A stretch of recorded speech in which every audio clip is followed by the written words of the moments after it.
I'm Togue Brawn of Down East Dayboat. As you may know, I'm on a mission to show the world what scallops are supposed to taste like, and to that end, I am here with Chef Robert Dumas. Can you tell me a little bit about this amazing space we're in and what it is that you do? Awesome. Well, thank you so much, first, Togue, for the opportunity to collaborate with you and do this fun promotion around Maine scallops.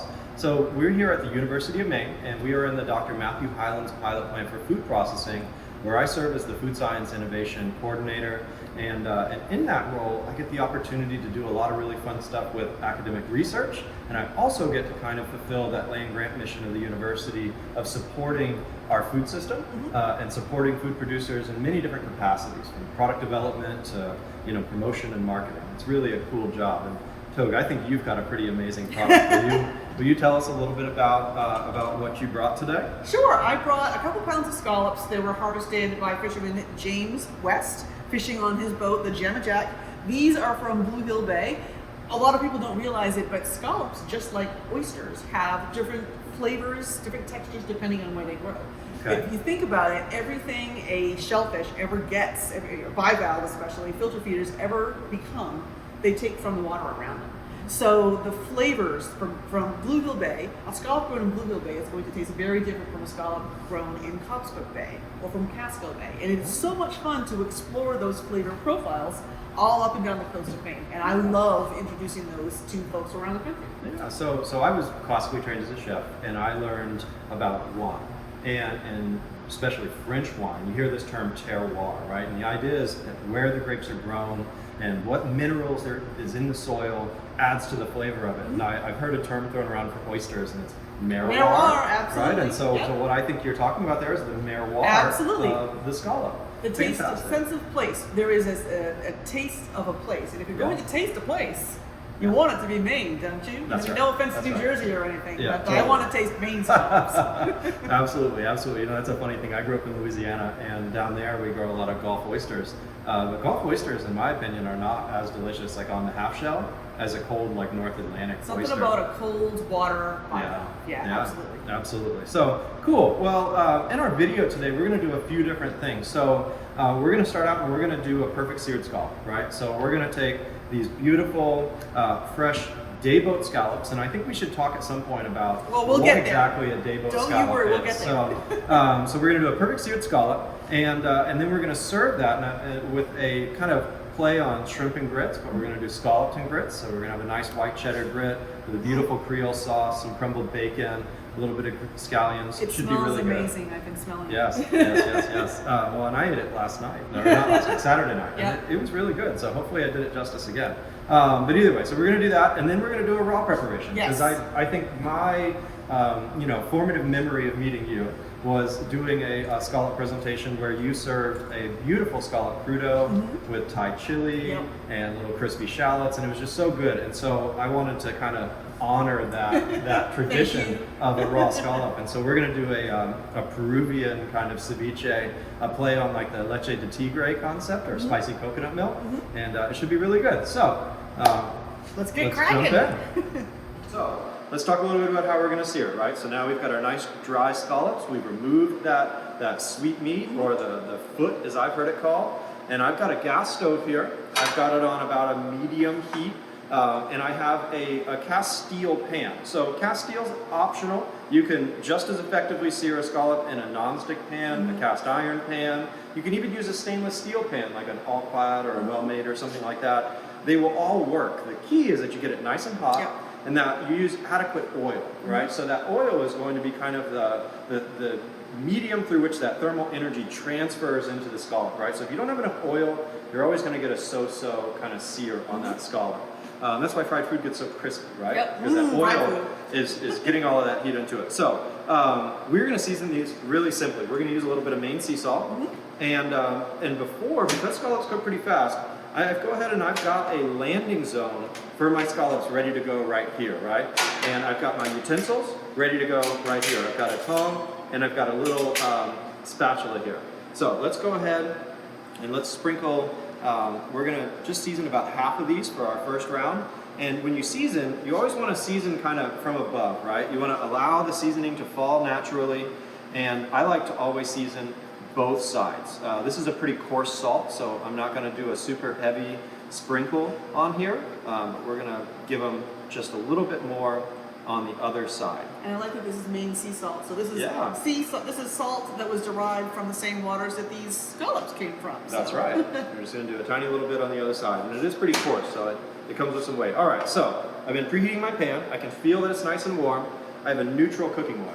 Okay, so this is not an application where I would want to use a really fancy olive oil, right? I love fancy olive oil, but I don't want to develop those off flavors as you heat it up and kind of ruin those nuanced flavors. I'm using, you could use a peanut, you could use a canola, something like that. You can see my pan's nice and hot. Ooh, the oil smoking. is already up to a smoke, so I am ready to go ahead and place my scallops right into this pan. And I'm going to set them in with my hand, and I'm going to press them just a little bit. Like to push it down. So that I get some good pan contact, right? Okay, so we've had our scallops in the pan. One thing to note before we start looking at them, we left some space. Yes, right? absolutely. So you crowd it up, they're going to steam, right? You're not going to get that good sear. Yep. I'm not opposed to using tongs, right? So if you feel more comfortable with tongs, you can absolutely use them. But we're going to take a little peek, and we're going to see we're getting some nice color. Yep. I'm going to go just a little bit harder though, Yep. so that we start to see them getting like really, really Nice and deeply brown. browned on each side. Caramelized. It's almost hard to burn a scallop, Yep. in my opinion, Yep. right? Like they really resist that overcooking well. But a little bit about finished temperature. So Togue, how do you like to eat a scallop, right? Like what's the ideal doneness for you? You know what, it varies. I like them raw. Yeah. And I like them, I've spoken with a few chefs recently that talk about when you have the small ones, they'll just sear it on one side and that's it. I've definitely developed a taste for what some might think of as undercooked scallops. Yeah. Just because the texture is so amazing on Yeah. a really fresh scallop. So I do like a hard sear on at least one side, but when I bite into it, I want to look in there and see that translucence in the middle. I'm with you on that one. And They so, look amazing. yeah, and so we got a really beautiful sear on these, right? Gorgeous deep golden color, just a little bit of kind of char at the edges. I'm totally okay with that. And we're gonna flip these over and we're gonna let them cook. I'm with you. I wanna still have a little translucence in the middle, because the raw scallop's beautiful, right? But adding a little bit of this deep caramelized to it adds that next level of flavor. You know, really, really fantastic. So I'm gonna give these maybe another, 30, 40 seconds, and then they're gonna come out, because you also are gonna have what's called carryover cooking, right? And so that scallop's nice and hot, it's gonna continue to cook a little bit, but we're not gonna deeply caramelize this other side, right? We have our presentation side, and then we have our kind of bottom side that we're gonna put on the plate. And again, I line my landing zone with a little bit of parchment too, because it's always nice to leave the oil behind, right? And not take it to your finished dish. So I'm gonna start with some of these smaller ones. And this one you might have noticed had a little orange color to it. Yeah, That was a female. That was a female scallop, all right. That's a carotenoid that the females need to produce their roe, and if they have an excess of it, they'll store it in their adductor muscle, which is what we eat. Very cool. And so I've actually seen some whole scallops before, and I've seen that the female roe sac is actually bright orange. Right, yep, right? yeah, it's And then- amazing. It's beautiful. And the male gonad is actually creamy white, Yep. right? So yeah, very interesting, very interesting.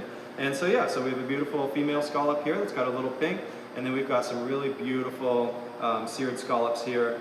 These are gonna just kind of let the oil drip off, and then they'll go right onto our finished dish in just a minute. And you could eat them just like that. You could, yeah, these would be great snacks. All right, Togue, I want to show you a second way to pan sear a scallop here, right? So the first way, beginner friendly, everybody can do it. This would be kind of like, can we take something that's already perfect and like make it just a little bit better? Build that lily. That's right, that's right.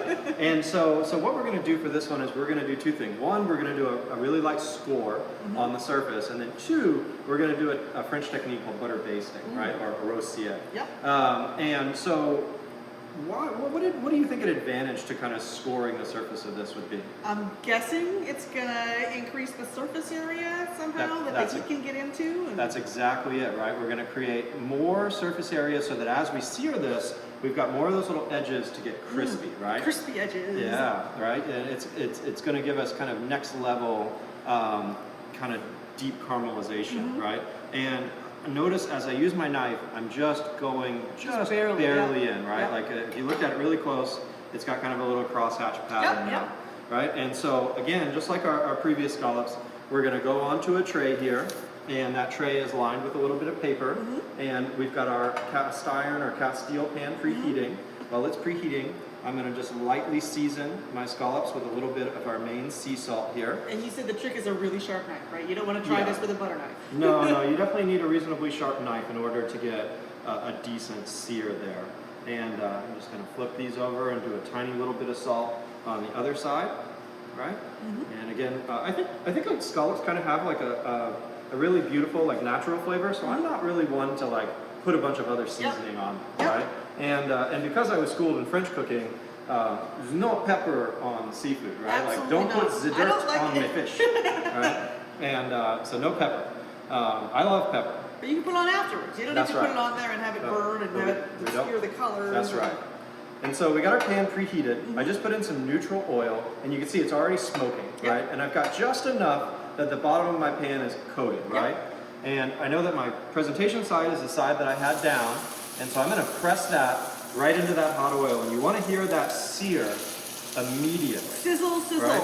If you're not hearing the sear, you need to increase your heat just a little bit. And I'm just going to press it down, and I'm going to also make sure that I keep my my spacing really good in my skillet. I don't want to have them crowded because I don't want them to steam. And so one of the things I love about your product, Togue, is there's no liquid exuding out from these scallops. So I know we might have touched on that a little bit earlier, but like, what is a Dayboat scallop? Okay, a Dayboat scallop. A Dayboat is a boat that goes out and comes right back in within 24 hours, hence the name Dayboat. And people might not realize this, but in the United States, 95% of U.S. sea scallops come from trip boats. So these are boats that go out on 6 to 8 day trips. And the shelf life of scallops is actually longer than you might think. You can actually have a scallop 2 weeks after harvest, and it'll be fine. Wow. But I wouldn't want to do that. I personally would like to have it within 7 days of harvest. So on the trip boats, they go out, they're at sea for, say, a week at a time. They store those scallops in cloth bags buried in ice. That cloth allows the gases and the liquids that exude from the scallop as they age to escape. So the scallop itself does not get sour. But it also allows liquid from the melting ice to be absorbed by the scallop. So at offload, even if you're getting scallops fresh off the boat, they most often will have an unnaturally high moisture content. So that means you're adding weight and you're diluting flavor. Almost like brining, but in a bad way. I don't want to diss trip boat scallops because they produce the vast majority of scallops in the United States. But a Dayboat scallop is a different scallop. It's a scallop that was caught in a boat that goes out and comes right back in. Down-east Dayboat scallops never touch fresh water, so it's 100% pure scallop that you're eating. There's no extra chemicals, no extra fresh water. So as a young cook, I worked in a lot of restaurants around New Orleans, and we would occasionally get scallops in, right? Because we don't really have a big scallop fishery in the Gulf. And they would come packed in like a paint can in like a white milky liquid. And so what is that, or a wet scallop? What's going on there? So there are certain companies that will extend the shelf life by adding sodium tripolyphosphate. So that is something that keeps the moisture in the scallop. It keeps the scallop from exuding its own juices, and it also allows the scallop to absorb the liquids around it. So basically it extends shelf life. It prevents them from drying out as they age. I personally don't want to have a scallop that needs something to prevent from, to extend the shelf life. I want to eat it soon after it's been harvested. I'm with you on that. It's milky. It can have a metallic taste. I've had customers that say, "Oh, I'm allergic to scallops," and come to find out they're allergic to sodium tripolyphosphate. Ooh, butter based. You tell what you're doing here. So I'm with you on the milky, and I also found that the milky scallops wouldn't sear worth a hoot. No, because that liquid is coming out of the scallop, and it's getting between the pan and the scallop. So you're, like you said, you're steaming it. And so our beautiful scored scallops, we went ahead and flipped them over once we got a nice brown, and then I put just a little bit of butter in the skillet. And I'm doing a technique here called a rosier, right? And so that's just butter basting our scallop. You can smell the brown butter smell. And you can see every time I put it over the scallop, it sizzles and kind of accentuates that crust just a little bit more. But these are done. Like, you don't want to, my thing with scallops is don't overcook them, right? Leave them a little translucent in the middle. And so we're going to give these a quick butter baste just really for that kind of amazing flavor. But you'll notice with these, and I'll kind of show one off in just a second here. Compared to our just simple seared scallops, you've got that now that crosshatch. It's a whole level of brown. Exactly. It's all the way across. Evenly brown from edge to edge, and you've got all those extra areas for that crispy delicious The scallop. butter to seep in. Indeed, and they're already pre-buttered, right? So like, what's hard to be better than that, right? I can't imagine. So beautiful. Let's eat. All right, nice. Okay, so Rob, what are we going to do with these amazing, delicious looking Well, scallops? we're obviously going to eat. I hope so. But to eat these, I kind of wanted to do a little play on a southern dish that I grew up cooking a lot, and that was shrimp and grits. And I wanted to do this because I thought it'd be kind of a nice homage to my roots, and I think it's a beautiful way to serve the scallop. So I've made two things to go along with this. So I have in this pot here, I have some very simple grits. And these are, so a grit is ground corn that we've cooked in a mixture of chicken stock and milk, and we added a little bit of cheddar, butter, and salt to it. All right, so it's meant to be kind of a sweet, savory backdrop to our delicious scallops. And then in this skillet, we've got a mixture called the Cajun Trinity, right? And so that is celery, onion, bell pepper, but then the Pope came to hang out too, and that's garlic, right? And to this, we've added a little bit of tomato paste, chicken stock, and a bay leaf. And we've reduced it down, and so we've got some beautiful body to the sauce from the chicken stock and also the natural kind of fiber from the vegetables. But we're gonna do another French technique here called mounting with butter, or beurre monté. And so we've got a little bit of chilled, unsalted butter here, and we're gonna add this into our pan. Our pan is nice and hot, but we're gonna swirl that butter into our pan, and our goal here is to have that butter kind of emulsify into the sauce, and it's going to give it a nice little bit of like a creaminess and a gloss. It's not going to separate and sit right on top like, you know, like broken oil, right? And so we're almost already emulsified in, so this happens really fast. This smells so good. And it's just a lovely little sauce. And then our grits are nice and warm. We've got a nice bowl right here, so I'm just going to turn the heat off. My sauce is nice and warm. I guess I should give it a little... As you're tasting, I want to just ask, so grits and polenta are pretty much the same thing? Yeah, pretty much the same thing. Like in fact, I have some Maine grains polenta that I used for my grits, so maybe I'm lying. I should be calling this polenta. No, and I think that for a long time, I thought I loved polenta and hated grits, and come to find out I was completely mistaken. They're pretty much the same thing. Well, I do think that there's something to the way that the grain is processed, right? So, like, if you get like instant grits, you know, the ones that like come in the little pouch, those are not very good. They don't have much texture. They don't have much flavor. This is a coarse ground grit, so this took about 25 minutes to cook, and it takes a 1-to-5 ratio of grit to liquid.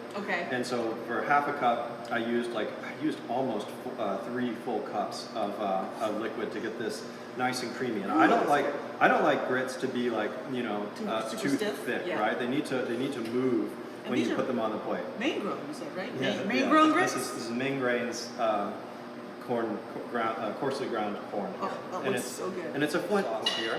And so we're just going to do one nice big spoonful right over our grits. I'm going to let that kind of just run down. I'm going to try not to make a total mess of the plate here. But even if it's going to be messy, it's going to be tasty. It's still going to be delicious. But I got to be a little fancy, so you know. Former White House chef, of course you do. That's right. And we're going to go right down the middle with 3 of our beautiful Down East Dayboat scallops here.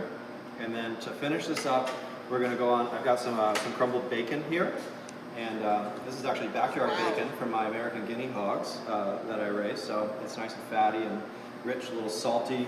You know, scallops and bacon, it's like a match made in heaven. It's like chocolate and peanut butter. That's right. And then, because we got to get a vegetable in, right, we'll do just a little bit of a finely chopped, a thinly sliced scallion here, right on top. And that is that's our scallops and grits. Wow. Yeah. Cool. Well, Togue, I am, my appetite has been, you know, whetted by our previous dish, and I want to do one more dish with you here today. And I'm so excited we have another package of your delicious scallops here. And so this time we're going to do a raw preparation. And we're going to do something that's kind of like a ceviche, but a little bit different than like your typical Latin American ceviche, where it's just lemon and lime. We're going to do a little bit of coconut milk, and we're going to do kind of a spicy coconut milk thing, and we're going to serve it. This is a play on like a Peruvian thing called Leche de Tigre, and normally they would serve that with like corn nuts. Yep, I love corn nuts. And corn nuts are kind of hard to find around here, so we're going to use a different iteration of salty, crunchy corn. We're going to bust up some actually corn chips and serve it with that, and it's going to give us some textural contrast to go along with that beautiful, soft scallop. So we've got these beautiful scallops here. Would you tell me kind of where they're from? So they are from Blue Hill Bay in Maine. It's an absolutely phenomenally gorgeous area of the state, and of course Maine is gorgeous overall, but this is one of the prettiest areas. Very close into shore. They've got a nice sweet flavor. And you mentioned, substituting for the corn nuts to substitute corn chips. That's one thing that I want people to really understand. Don't be intimidated. Don't think that you have to stick exactly to a recipe. Totally. There are a few things, like in the previous one, get the pan nice and hot. Don't crowd the pan. With here, just have a few tips and feel free to get an experiment, Oh, 100%, 100%. Yeah, the recipes will be linked to all of this, so you'll be able to check those out. And as Togue said, definitely put some creative license on it, right? If you don't like jalapeno, don't put it in, right? Like it doesn't. You can make it how you like it. What you want to do is you want to experience that taste of Maine, right? You want to experience that scallop of Blue Hill Bay, right? Which I actually don't live terribly far from Blue Hill, and it is it's a stunning part of Maine. I mean, the Maine coastline is just one of the most beautiful places on earth. But amazing that we can pull these gorgeous scallops from it. So let's cut this package open and let's talk really briefly about what we've got in here, and so. As a chef, I've always been taught to kind of do a little bit of cleaning on the scallop before I prep them. And so what is this part here on the side of it? It's got several names. You've heard it called the foot. I've heard it called sweetmeats and even toenails, which is not quite as appetizing, but you can see why that is. It's kind of got that curved shape to it. And that is just a different part of the adductor muscle. This scallop that we see here, it's just one small part of the animal. And it is the adductor muscle is what opens and closes the shells. It allows it to move it around. And this little sweetmeat is what keeps the shell closed. So it's constantly acting to make sure the scallop shell doesn't open up. So it can be a little tough. So you can eat it. You can make a stock with it. But it's definitely tougher than the rest of the scallop. And there's something really magical about that silky, buttery texture to the main part of the scallop. And so I like to remove it so that it doesn't interfere with the enjoyment of that texture. Yeah, I'm with you on that one. I've always enjoyed scallops more when I've removed that little part too. All right. Okie doke, artichoke. Okay, Togue. So let's get this ceviche together. So we got our chopped up scallops.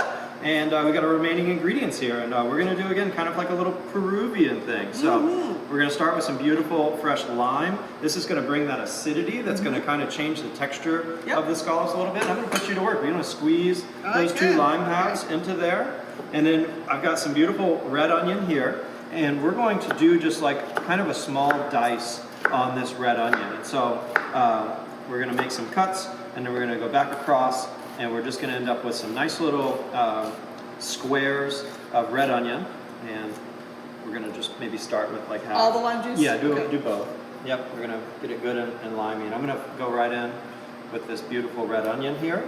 And this lime juice will actually change the protein structure. Is that what it is? So it sort of cooks in, but not by heat, but by acid. Exactly. Yeah, it's gonna make it a little bit firmer, and it's gonna actually change the appearance just a little bit as well, and then it's gonna kind of turn it almost white, or maybe like less translucent. Now the jalapeno. So I'm gonna seed this because I know my friends here in New England are not huge on a lot of spice. You know, typically when you would serve this, or when this would be served to you, if you ate it down in Latin America or something, it would be done with like a spicier pepper, right? So like an ají or a maybe even a habanero. You know, it's up to you. Choose your own adventure in terms of how spicy you like things. Jalapeno is kind of, you know, it's got some good flavor. It's readily available, and it's not going to burn my tongue off. And it's going to make it so Togue can still eat it, right? And so we're going to take that jalapeno that we seeded and we diced as well, and that's going to go right in. Next up is going to be a little bit of ginger, right? Oh, okay. And so this ginger I've already peeled, and I'm going to go ahead and I like to cut ginger really fine, right? Because I don't want to have big hunks of hot, spicy. That's a beautifully colored ginger. I've never seen one quite so yellow. Is it a local ginger, or is it? It is from the Belfast Co-op, and I it's just love Belfast Co-op. it's just a nice organic, you know, ginger. I don't think it's local. The local ginger this year that I got from Village Side Farm in Freedom blew my mind. Yeah, it's so tender. My goodness, And that pink color that you can get to it. Yeah, it's unreal. And I got to actually go into the ginger greenhouse with Polly from Village Side.